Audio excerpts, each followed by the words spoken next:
स्त्री की इच्छा पुरुष से ज्यादा क्यों होती है? मनुष्य के जीवन में एक ऊर्जा है जो जन्म से ही उसके भीतर बहती रहती है। यह ऊर्जा ही जीवन को चलाती है। यही ऊर्जा प्रेम बनती है, यही ऊर्जा रचनात्मकता बनती है, और यही ऊर्जा कभी कभी वासना के रूप में भी प्रकट होती है। लेकिन समाज ने इस विषय को हमेशा छुपाने की कोशिश की है। लोग इस पर खुलकर बात करने से डरते हैं, और जब किसी विषय पर बात नहीं की जाती तो उसके चारों तरफ अज्ञान और भ्रम पैदा हो जाते हैं। स्त्री और पुरुष के बीच आकर्षण एक प्राकृतिक घटना है, यह कोई गलती नहीं है, यह प्रकृति का नियम है। लेकिन एक प्रश्न हमेशा लोगों के मन में उठता है, क्या स्त्री की वासना पुरुष से अधिक होती है? इस प्रश्न को समझने के लिए पहले हमें यह समझना होगा कि वासना क्या है। वासना केवल शरीर की मांग नहीं है, यह जीवन की ऊर्जा है। यह वही ऊर्जा है जो मनुष्य को एक दूसरे के करीब लाती है। प्रकृति ने स्त्री और पुरुष को अलग अलग बनाया है।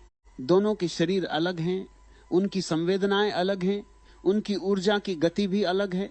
पुरुष की ऊर्जा अधिकतर बाहर की ओर जाती है, वह सक्रिय है, वह आक्रामक है, वह जल्दी उत्तेजित हो जाता है और जल्दी शांत भी हो जाता है। स्त्री की ऊर्जा अलग है, वह भीतर की ओर बहती है, वह गहरी है, शांत है और उसकी गति धीरे धीरे बढ़ती है।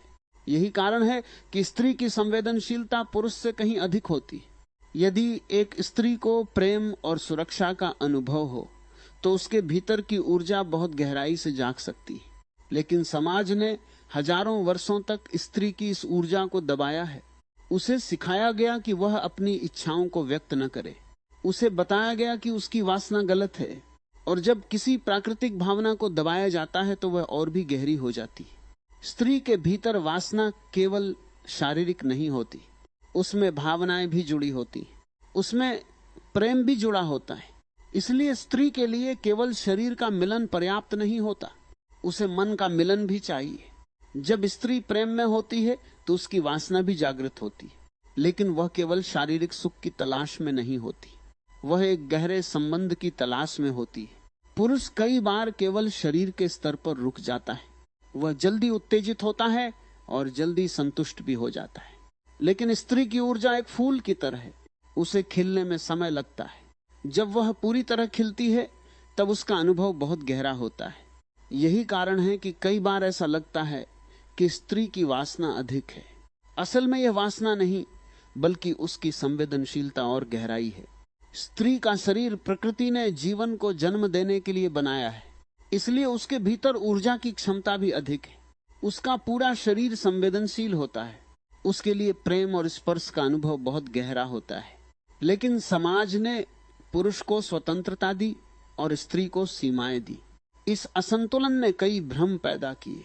जब स्त्री अपनी भावनाओं को दबाती है तो उसके भीतर एक बेचैनी पैदा हो जाती है, और यही बेचैनी कई बार वासना के रूप में दिखाई देती है। असल में समस्या वासना नहीं, समस्या अज्ञान है। यदि स्त्री और पुरुष दोनों अपनी ऊर्जा को समझ लें तो उनके बीच संघर्ष नहीं रहेगा। प्रेम तब पैदा होता है जब दो व्यक्ति एक दूसरे को समझते हैं। प्रेम तब पैदा होता है जब दो व्यक्ति एक दूसरे को स्वीकार करते हैं। स्त्री की ऊर्जा को समझना बहुत जरूरी है। वह एक रहस्य की तरह है, जितना उसे समझने की कोशिश करोगे उतना ही नया अनुभव मिलेगा। स्त्री को केवल शरीर के रूप में मत देखो, वह एक संपूर्ण अस्तित्व है। उसके भीतर भावनाएं हैं, संवेदनाएं हैं और एक गहरा रहस्य भी है। जब पुरुष स्त्री को समझने लगता है तब उनके बीच का संबंध भी बदलने लगता है।